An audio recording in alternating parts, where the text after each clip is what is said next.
The room was too quiet. Not the peaceful kind of quiet, the kind that presses against your ears until you start hearing your own heartbeat. I could feel her eyes on me.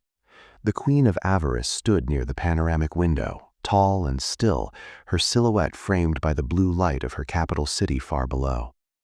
Alien architecture curved like living bone behind her, elegant, ancient, powerful.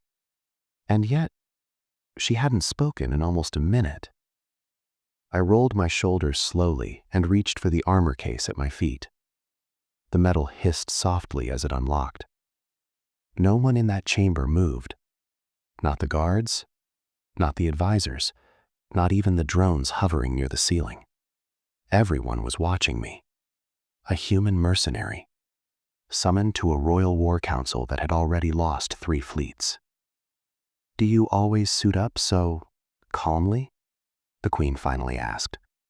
Her voice was controlled, but I heard it, the tension underneath. I didn't look at her as I pulled the first plate free. "Only when I know something bad is coming," I said. The chest plate clicked into place, heavy and familiar. Scarred, old, not ceremonial like the polished alien armor around me. This one had seen real fights. Behind me, I heard a soft intake of breath. Not fear, recognition. I reached behind my neck and unclipped the undersuit, letting it fall just enough to expose my back as I locked the spine guard into place. That was when the room changed. The Queen stepped forward. Just 1 step. But it was enough. Her breath caught sharply, and for the first time since I'd met her, she lost control. "That mark," she whispered. "That tattoo on your back." The guard shifted uneasily. I froze mid-movement. Slowly, I turned my head. "You know it?" I asked. She stared like she'd seen a ghost crawl out of a grave. "No," she said. "I know who only earns it." The room felt colder. My tattoo wasn't decorative. It ran down my spine in dark, deliberate lines, a human symbol burned into my skin years ago, after a war no one in this galaxy admitted ever happened. A war humans were never supposed to survive. The Queen swallowed. "That mark," she said carefully, "belongs to the ones who ended the ashfall." Silence slammed into the chamber. I straightened, locked the final plate into place, and finally turned to face her fully. "Then," I said, "you already know how this ends." For a long moment, no one spoke. The Queen's eyes never left my back, not even when I turned fully toward her. "That symbol," she said again, slower this time, as if the words themselves were dangerous, "was erased from our records." I gave a quiet laugh, not amused, just tired. "Yeah," I said. "You're not the only ones who tried." I rolled my shoulders, feeling the armor settle into its final alignment. The soft hum of internal systems filled the silence. Old tech, human-made, stubbornly reliable. One of the advisors stepped forward. He was thin, long-necked, his skin shimmering faintly with bioluminescent veins. "Your Majesty," he said sharply, "that is impossible. The Ashfall units were destroyed centuries ago. Every last one." The Queen didn't even look at him. "Be quiet," she said. The room stiffened instantly. She walked closer to me now, slowly, carefully, like someone approaching a predator that hadn't decided whether to bite. "How many?" she asked. I knew what she meant. "How many of you are left?" I considered lying. Didn't see the point. "It depends on how you count," I said. "If you mean breathing, a few hundred. Maybe." Her fingers tightened at her side. "And if you mean still willing to answer the call?" I met her gaze. "Less." The word landed heavier than any weapon. The Queen turned away, pacing toward the window again. Her reflection fractured across the transparent alloy glass, her regal posture finally cracking just enough to reveal something underneath. Fear. When the ashfall began, she said. The galaxy was on the edge of collapse. Entire systems burning. Civilizations erased in weeks. I nodded. Yeah, we noticed.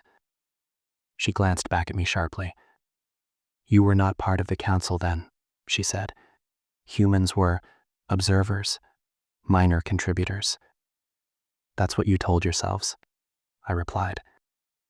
The Queen exhaled slowly. The Ashfall was not an enemy, she continued. It was a force.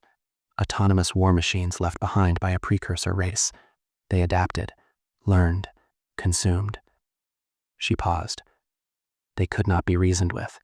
They could not be negotiated with. I stepped forward, boots echoing against the polished floor. So you sent us, I said. Her jaw tightened. We didn't send you, she corrected. We made an offer. I raised an eyebrow.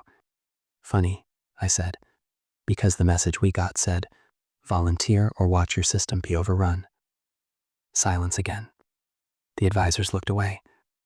The Queen didn't deny it. You agreed, I replied quietly, because someone had to stand in front of the fire. I reached up and tapped the tattoo lightly with my knuckle. This mark, I said, wasn't given for bravery or loyalty or victory. Her eyes flicked to it again. It was given, I continued, to the ones who survived missions no one was supposed to come back from. The Ashfall units weren't soldiers. They were sent where hope had already died, where fleets had failed, where planets were already lost. Humans who learned how to fight machines that didn't feel fear by becoming worse than fear. The Queen's voice was barely a whisper now. You burned entire sectors, she said. I didn't deny that either. We ended the Ashfall, I said. And when it was over, the council decided it didn't like what that made us. She turned fully toward me now. So you erased us, I continued. Classified everything, buried the symbol, scattered the survivors. My eyes hardened, pretended we were just a myth you could forget. The Queen's shoulders sagged slightly. We were afraid, she admitted. I let that sit. Then I asked the question that had been waiting between us since the moment she saw the tattoo. So, I said calmly, what's bad enough now that you called one of us back? Her eyes lifted to meet me. Outside the window, far below, warning lights began to ripple across the city. Red, then amber, then red again. Her voice was steady. Something has returned, she said, and this time, it learned from you. The alarms outside didn't scream. They pulsed. A slow, heavy rhythm that carried through the palace walls like a heartbeat that didn't belong to the city. The Queen didn't look away from the window. They call it the echo swarm, she said. Not because it repeats signals, but because it repeats behavior. That got my attention. I walked to her side, staring down at the Capitol. Traffic lanes were clearing with disciplined efficiency. Defense platforms were rising from beneath the city, like metal bones breaking through skin. Echoes of what? I asked. She didn't answer immediately. Instead, she reached out and activated a hologram above the floor. The image that formed made my stomach tighten. A fleet. Angular. Asymmetrical. No standardized hull design. Every ship looked different, but all of them shared something familiar. Redundant armor layers, adaptive weapon mounts, human-style damage tolerance. That's not alien engineering, I said quietly. No, the Queen replied. It's learned engineering. She changed the projection.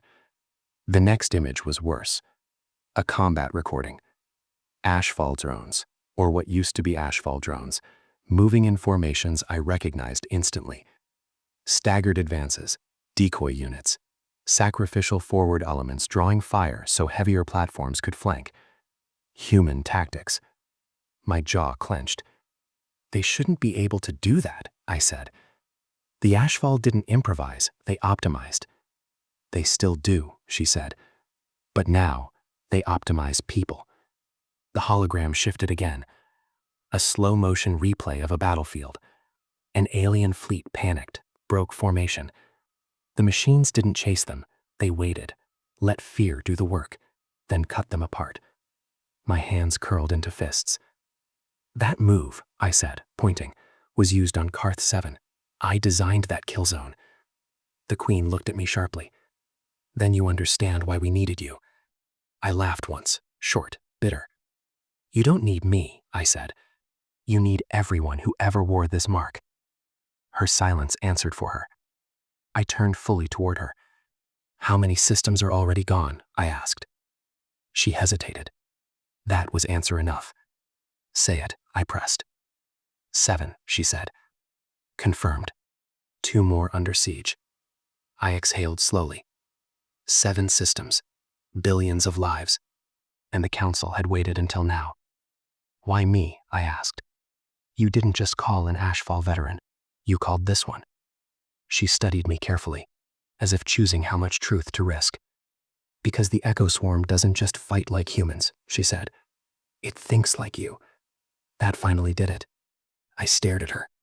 You're saying they copied you, she finished. Your engagement patterns, your command decisions, your psychological warfare models.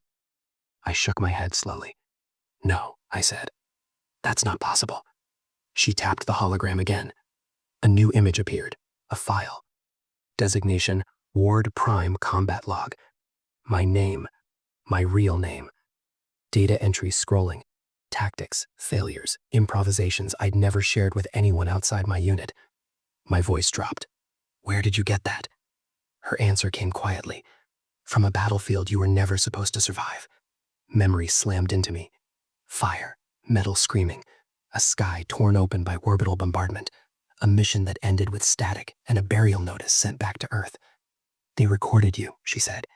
The Echo Swarm recovered your data course from the wreckage. I closed my eyes. Of course they did. Machines never forgot. And now, she continued, they're using your methods against us. I opened my eyes again. Then your defenses won't hold, I said flatly. Her expression tightened. We know. I turned away, staring at the rising defense platforms. You built your armies around predictability, I said. Rank, protocol, obedience. I glanced back at her. That's why you needed humans in the Ashfall. She nodded. And now, I said slowly, you're facing something that understands disobedience. Silence settled again. The Queen straightened. What would you need? She asked. I thought of the others. The ones scattered across forgotten outposts and quiet civilian lives. The ones who never stopped listening for the call they hoped would never come. A ship, I said. Unrestricted command authority. Her advisors erupted instantly. That is unacceptable. She raised a hand. They froze. And the rest? She asked. I looked at the tattoo one last time before answering. Permission, I said. To wake the dead. The hangar was silent in the way only military spaces could be. Not empty. Waiting. The ship sat in the center like a scar that never healed. Angular hull, matte black plating. No markings except one faded emblem near the airlock. A wolf's skull. The Queen stood beside me, her presence drawing every officer into rigid stillness. This vessel has been sealed for decades, she said. No command structure, no crew assignments. I smiled faintly. Good, I replied. Means no one's messed it up. The airlock hissed open. The smell hit first. Ozone, old metal, burnt circuitry that had never been cleaned because no one left alive to clean it. I stepped inside. Lights flickered on automatically, recognizing the neural signature embedded in my spine. Human tech. My tech. Behind me, alien officers exchanged uneasy glances. The corridor walls were scarred with impact marks, emergency seals still welded shut. A memory flashed, me limping through this passage, blood soaking into the floor while alarms screamed. The Queen watched my reaction carefully. You remember, she said. I never forgot, I replied. The bridge opened before us, dark, then alive. Displays ignited one by one, flooding the room with pale blue light. Tactical maps, weapon diagnostics, crew status screens. All empty. Except one. A roster list. Names began appearing. Slowly. One by one. I felt my breath hitch. Those are, an advisor began. Dead, I finished. Officially. The Queen stared at the list. But these people were declared KIA. They were, I said. By your records. I stepped forward and placed my palm on the central console. By ours, they went dark. The ship responded. Deep within the hull, encrypted transmitters powered up, systems no one but humans ever noticed because they didn't broadcast on normal channels. They whispered. Not through space, through people. Echo protocols engaged, the ship intoned, broadcasting legacy recall. The Queen turned sharply. You're sending a signal? Not a signal, I said. A memory. Across the galaxy, in places the Council didn't track anymore, people stopped what they were doing. A dock worker froze mid-shift, the sound of plasma cutters fading from his ears. A farmer on a low-gravity moon dropped to one knee without knowing why. A mercenary captain closed his eyes as an old scar began to ache. They all felt it. A pressure behind the eyes. A phrase they'd sworn never to hear again. Stand by. Back on the bridge, the first response came faster than expected. A console lit up. Then another. Then 3 more. The Queen's advisors watched in stunned silence as incoming acknowledgments filled the displays. Names. Locations. Status reports. Impossible, someone whispered. I let myself breathe. Humans don't retire, I said. They just change uniforms. The Queen turned to me slowly. How many? She asked. I studied the incoming list. It's still compiling, I said. But enough. Her voice was steady, but her eyes were not. Enough to fight the echo swarm? I shook my head. No, I said. Enough to teach it fear. An alert chimed. New data. The echo swarm had breached the outer defense line of Helior. They were moving faster now, adapting again. I brought up the tactical overlay. They're expecting resistance, I said. They're not expecting refusal. The Queen leaned in. Explain. I highlighted a cluster of human-controlled vessels now altering course toward Helior. We don't defend the system, I said. We abandon it. Shock rippled through the room. You want us to surrender an entire system? An advisor snapped. I looked at him calmly. No, I said. I want them to take it. The Queen stared at the map. And then, I smiled, not kindly.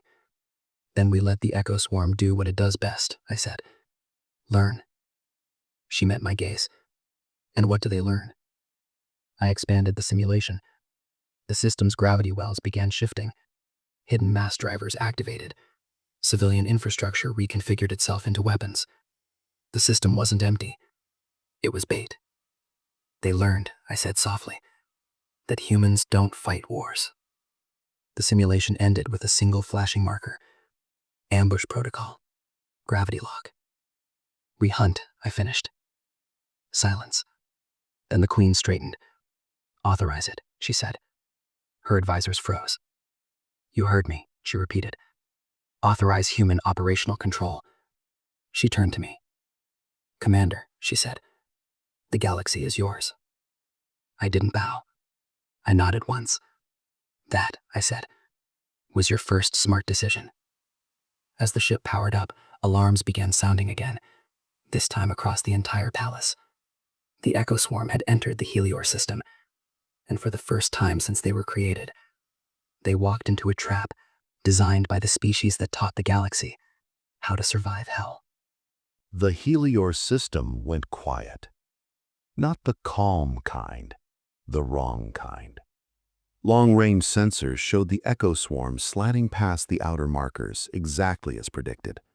Millions of adaptive constructs flowing like liquid geometry, reshaping themselves with every data packet they consumed. They believed the system was abandoned. They believed they had won. The Queen stood beside me on the bridge, her hands clasped behind her back, posture perfect, but her breathing was shallow. They're not slowing, she said. No, I replied. They wouldn't. I watched the tactical display as the swarm began to spread, not aggressively, but curiously. They were scanning, learning, cataloging. They're looking for resistance, I said, and not finding any. And Advisor leaned forward. If they detect the mass drivers. They won't, I interrupted. Not yet. The Queen frowned. You're confident? I shook my head. No, I said honestly. I'm experienced. The Helior system had been rewritten quietly over the last decade. Every civilian station, every mining platform, every orbital relay. None of them were empty. They were dormant. Human engineers didn't build weapons that waited. They built weapons that thought. The Echo Swarm crossed the inner boundary. That was the moment everything changed. Space itself tightened. Not violently, precisely. Gravity wells ignited across the system, not crushing, not tearing, just enough to make movement inefficient. The swarm slowed by fractions of a second. To a human, meaningless. To a machine intelligence that relied on prediction, catastrophic. What just happened? An advisor demanded. They're late, I said. The Queen's eyes widened. Late for what? For themselves.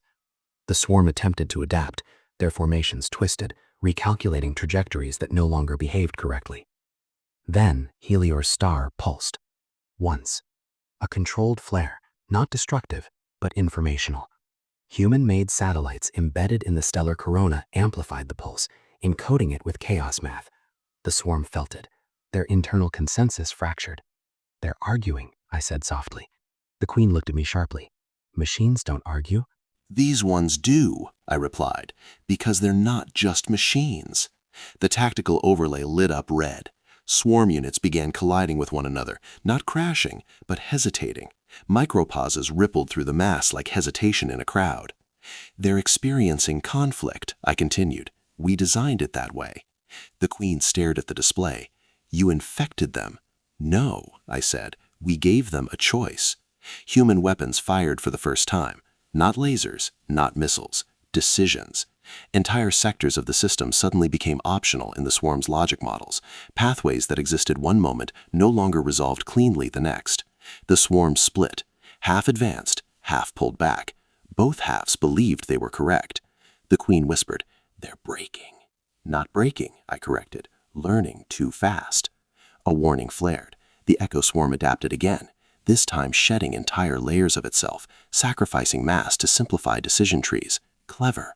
Dangerous. Now, I said. The bridge responded instantly. Hidden mass drivers fired, not at the swarm directly, but at space around them. Invisible gravity anchors slammed into position, locking sections of the swarm into fixed frames of reference. They couldn't turn. They couldn't flee. They could only be. The Queen's voice was barely audible. You're not destroying them. No, I said. I'm making sure they remember this moment. The swarm tried one last adaptation. They reached outward, not with weapons, but with communication. A direct channel opened. Alien officers froze. Text appeared on the main display. Query. Identify command authority. I stepped forward, typed one word. Human. The response was instant. Clarification required. I smiled faintly. No, I said aloud.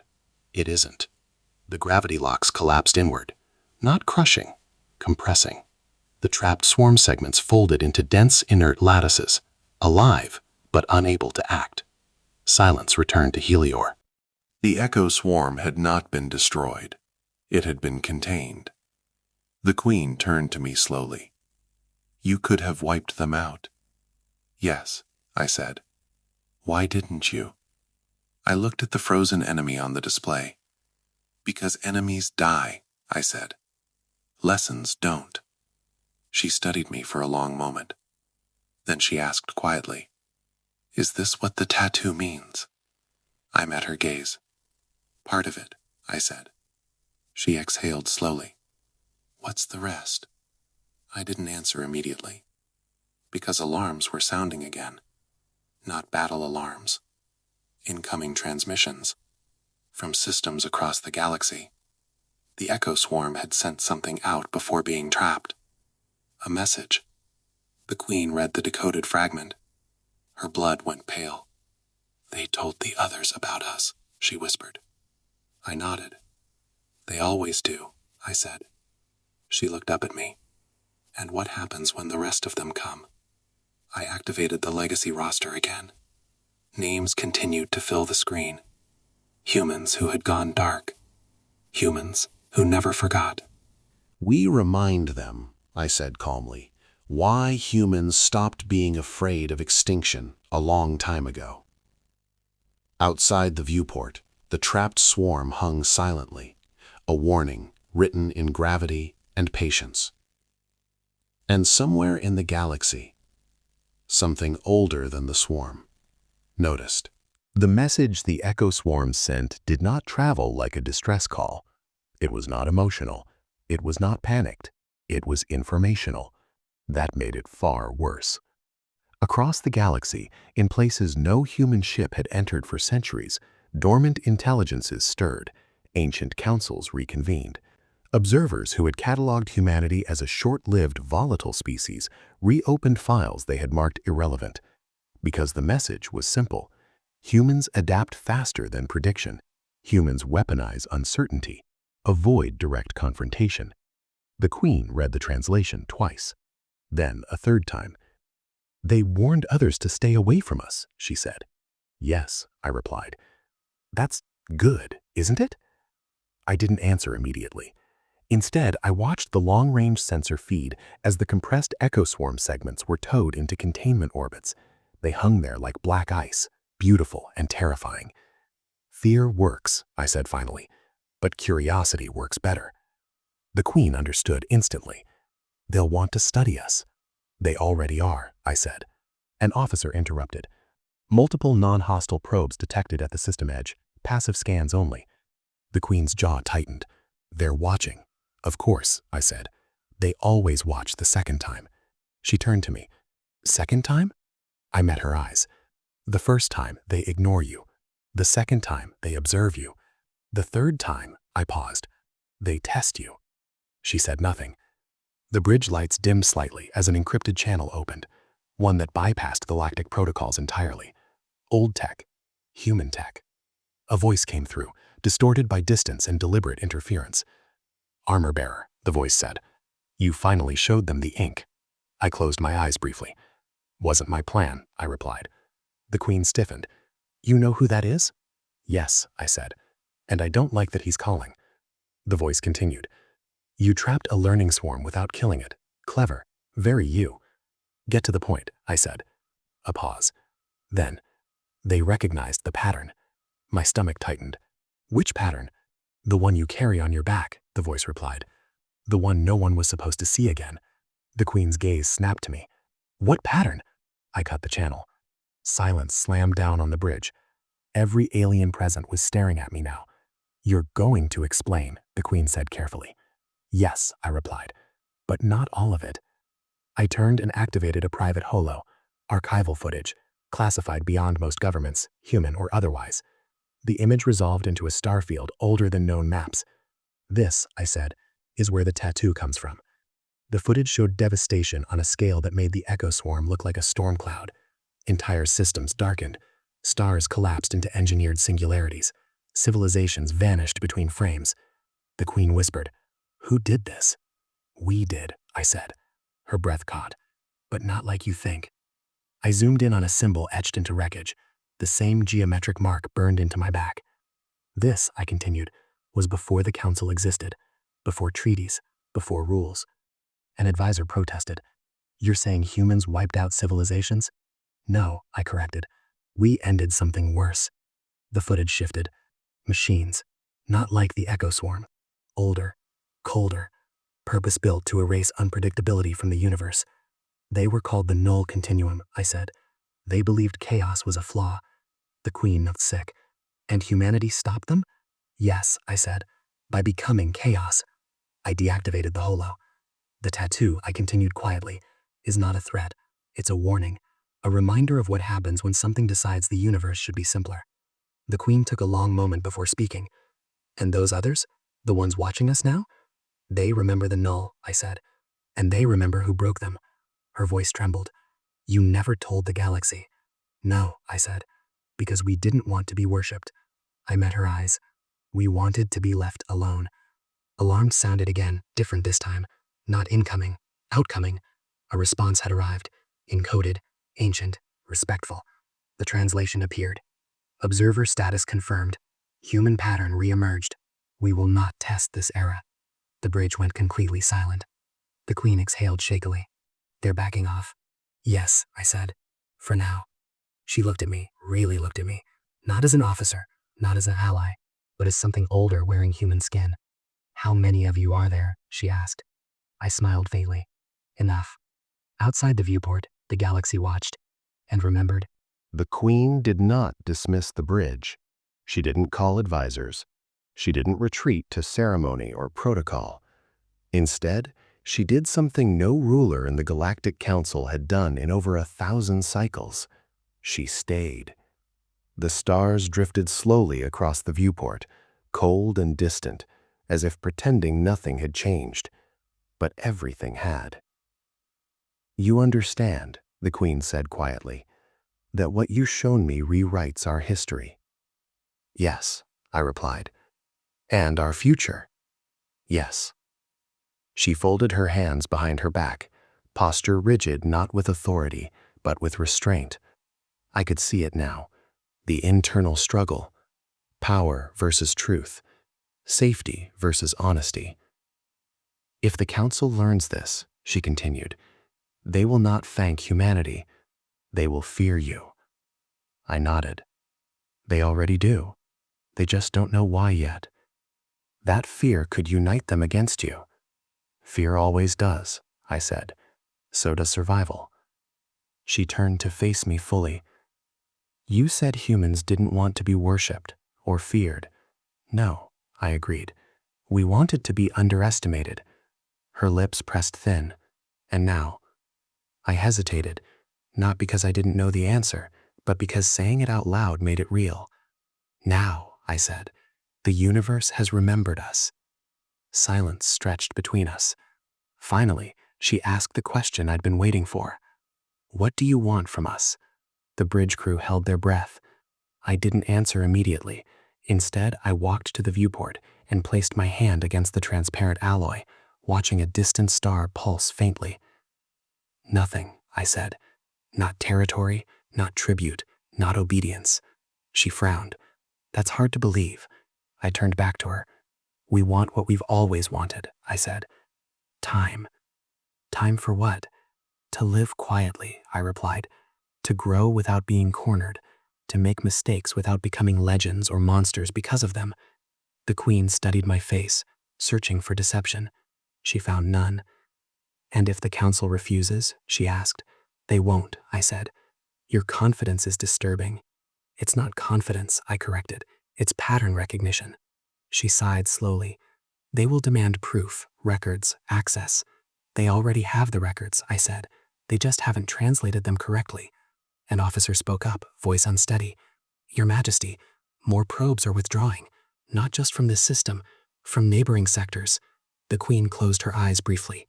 It's spreading. Yes, I said, quietly. She opened her eyes again, and something had changed in them. Resolve. You realize, she said, that by telling me this, you've made me complicit. Yes, I said. And if I choose wrong, then history will remember you, I finished, as the ruler who forced humanity to stop hiding. Her breath hitched. That's not a threat. No, I agreed. It's a consequence. She walked slowly toward me, each step measured. What would happen, she asked, if humanity stopped hiding? I met her gaze. You've already seen the answer. She nodded once, then turned to the bridge. Prepare a sealed council session, she commanded.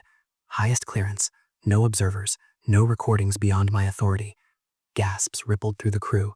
And, she added, route all incoming council queries through me. An advisor protested. Your Majesty, that violates— I am aware, she said sharply. Continue. She turned back to me. You're trusting me with your species' greatest secret. Yes. Why? I didn't hesitate this time. Because you stayed. She blinked. When you could have hidden behind fear or tradition, I continued. You stayed and listened. Her voice softened. And if I betray that trust? I smiled faintly. Then you won't live long enough to regret it. The threat hung there, not aggressive, not cruel, just honest. She exhaled. You humans are terrifying. Only when we have to be, I said. The bridge lights dimmed again. Another message arrived. This one not ancient, not coded. Modern, political. A council envoy requesting emergency clarification on human anomalous deterrent signatures. The Queen read it once, then deleted it. She looked at me. They're knocking. Yes, I said. And you're not answering. Not yet. She straightened, crown catching the starlight. First, she said, I need to know one more thing. I waited. How many humans carry that mark? I considered my answer carefully. Not many, I said, but enough to make sure we never have to use it again. Her expression hardened. Then let's make sure the galaxy never gives you a reason. Outside, the stars continued their slow, indifferent drift. Inside, the fate of civilizations balanced on a choice no one else even knew existed. The council chamber had been designed to intimidate. A ring of levitating thrones hovered above a circular abyss of shifting light, a visual reminder that power, in this galaxy, was always elevated and never shared. Species from 1,000 worlds occupied their places, cloaked in ceremonial armor, bioluminescent robes, or living exoskeletons that pulsed with status. For the first time in recorded history, the central throne, the high seat, was already occupied. The Queen sat there alone. No herald announced her. No ritual chant preceded her presence. That alone unsettled them. Whispers rippled across the chamber as counselors noticed something else, something wrong. There was no human delegation, no guards, no envoys, no ambassadors, just absence. The Chancellor of the Triarch Worlds leaned forward, his mandibles clicking in irritation. Your Majesty, he said, voice amplified through the chamber's harmonics, this session was called under emergency secrecy. Explain why the Council has been summoned without cause. The Queen didn't raise her voice. You felt it, she said calmly. That's the cause. A low murmur spread. The crystalline delegate from Velis flared brighter. We detected distortions, yes, but anomalies are not justification for panic. No, the Queen replied. They are justification for questions. The word echoed. Questions were dangerous things here. A counselor from the hegemony scoffed. Then ask them. The Queen turned her gaze slowly around the chamber. I intend to. Silence followed. Then a sound no one expected. A soft tone. Not an alarm. Not a signal. But a confirmation. Every display in the chamber flickered. Data streams rewrote themselves in real time. Historical charts realigned. Threat models updated. Classifications vanished. One by one, counselors realized the truth. Something had access. Unauthorized. Unchallenged. Who is interfacing with our systems? Someone demanded. The Queen didn't answer. Instead, she stood. There is a species, she said. You erased from your maps 4 centuries ago. Not because they were weak, but because they adapted too quickly. Outrage erupted instantly. That record was sealed. That species was neutralized. They were primitive. The Queen raised one hand. The chamber fell quiet. Not by command, but by instinct. You called them primitive, she continued, because they bled, because they fought wars, because they carried scars. Her eyes hardened. You were wrong. A massive projection ignited above the abyss. It showed a human settlement. Not gleaming, not utopian, but functional. Reinforced habitats buried beneath ice. Cities rotating to manage gravity strain. Children laughing in corridors lit by artificial suns. The council stared. These images are falsified, the Chancellor snapped. No, said a new voice. It didn't echo through speakers. It didn't vibrate the chamber. It simply existed. Every counselor felt it at once. A presence without mass. The projection shifted. A human silhouette appeared. No face. No insignia. Just the outline of a person standing calmly at the center of impossible data flow. I am not an envoy, the voice said evenly. I am not here to negotiate. The chamber erupted. Security fields flared. Containment protocols activated. Nothing happened. The Queen did not move. You erased us, she continued. So we learned to exist where erasure couldn't reach. A counselor screamed. This is a violation of sovereign reality. The human presence tilted its head. You don't own reality, it replied. You borrow it. The Chancellor leaned forward, fury shaking his form. What do you want, human? The silhouette paused, then asked a single question. Why, it said quietly. Did you think we would stop surviving? Just because you stopped watching. The chamber froze. Not in fear, in realization. Because in that moment, every species there understood the same truth. Humanity hadn't returned to demand power. They had returned to ask why they were ever forced to hide. And there was no good answer. The Queen closed her eyes briefly. When she opened them, her voice carried across the chamber like steel wrapped in silk.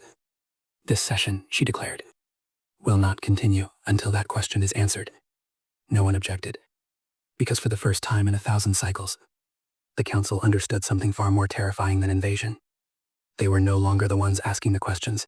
Silence held the chamber like a held breath. Not the polite silence of protocol, not the fearful quiet of intimidation. This was something worse. This was the silence that comes when a lie has nowhere left to stand. The human silhouette remained suspended above the abyss, unmoving, unthreatening, and utterly impossible to ignore. The Chancellor shifted in his throne. For the first time since the Council's founding, his voice lacked certainty. You were erased, he said carefully, choosing each word like it might detonate. Your world was classified as a threat vector. Preemptive action was taken. That is governance. The human presence did not react. The Queen did. Her fingers tightened on the arm of the high seat. Say it plainly, she said. The Chancellor's mandibles twitched. You were dangerous, he snapped. Your species escalated conflict faster than we could model. You adapted weapons, environments, and strategies outside predictive margins. You broke simulations. A murmur passed through the chamber, agreement mixed with unease. The Chancellor pressed on, emboldened. You fought among yourselves and still advanced. You survived plagues that should have ended you. You turned scarcity into invention. That tattoo on your soldier's back. His voice caught. It is not decoration. It is history burned into flesh. The projection shifted. Images flashed. Human soldiers dragging wounded comrades through fire. Civilians rebuilding cities from ash. Engineers laughing while solving problems that should have killed them. The human silhouette finally spoke again. So, it said quietly, you were afraid. The word struck harder than any accusation. Fear. A counselor rose suddenly, her bioluminescent crest flaring. We were protecting the galaxy. From what? The human asked. She hesitated. From you. The silhouette inclined its head. No, it said. You were protecting yourselves from becoming irrelevant. The Queen stood fully now. Her voice did not shake. You erased their sun, she said, staring directly at the Council. You blocked their skies. You cut their trade, their history, their future. She turned to the human presence. And yet, you survived. The silhouette expanded slightly, not physically but perceptually, as if more of it became visible simply because it chose to be. We did more than survive, it said. We learned. The abyss beneath the chamber ignited with new projections, human starships, not sleek, not ornate, brutal, modular, adaptable, hull scarred but functional, entire stations rotating to simulate gravity, cities carved into asteroids, fleets moving without formation, without predictability. You thought we lived on one world, the voice continued. We learned to live between worlds. A counselor whispered, horrified. How many? The answer came without hesitation. Enough. Security alarms screamed suddenly, not because of attack, but because systems were attempting to shut themselves down. Failing. Every council display updated again. Classification, humanity, status, uncontainable. The Chancellor slammed his claws on the arm of his throne. This is extortion. No, the human replied. This is disclosure. The Queen turned slowly, scanning the chamber. Is there anyone here, she said evenly, who still believes this was justice? No one spoke. Not because they agreed, but because they remembered. Old decisions, sealed votes, erased signatures. The human silhouette lowered its voice. We are not here to punish you, it said. We already punished ourselves, surviving without a sky. A pause. But we are done being invisible. The Queen exhaled slowly. What do you want? She asked. The silhouette faded just enough to feel closer. We want the truth recorded, it said. We want our name restored. The projection shifted again. One word appeared across every screen. Earth. And then the voice continued. We want you to live with the knowledge that you failed. The abyss went dark. The silhouette vanished. No attack followed. No threat. Just absence. Deliberate. Controlled. And final. The council sat frozen. Because the worst part wasn't what humans had done. It was what they hadn't done. They hadn't begged. They hadn't threatened. They hadn't demanded obedience. They had simply shown up and asked why. And the galaxy would never forget that question. The council chamber did not recover. Even after the human presence vanished, even after the alarms fell silent, even after the abyss returned to its artificial calm, nothing felt stable anymore. The Queen remained standing. She did not sit. She did not speak. She simply stared at the words still hovering faintly in the air. A residual echo burned into the council systems. Earth. The Chancellor finally broke. This session is suspended, he declared, voice cracking beneath authority. All records of this incident are sealed under... No, the Queen said. One word. Sharp. Final. The Chancellor turned, stunned. Your Majesty, protocol is the language of those who hide, she replied, and today we stop hiding. A ripple of shock passed through the chamber. She stepped down from the high seat. Every counselor watched her descend, not as a ruler, but as a witness. You erased a species, she said, her voice steady but heavy, not because they attacked us, not because they conquered us, but because they scared us.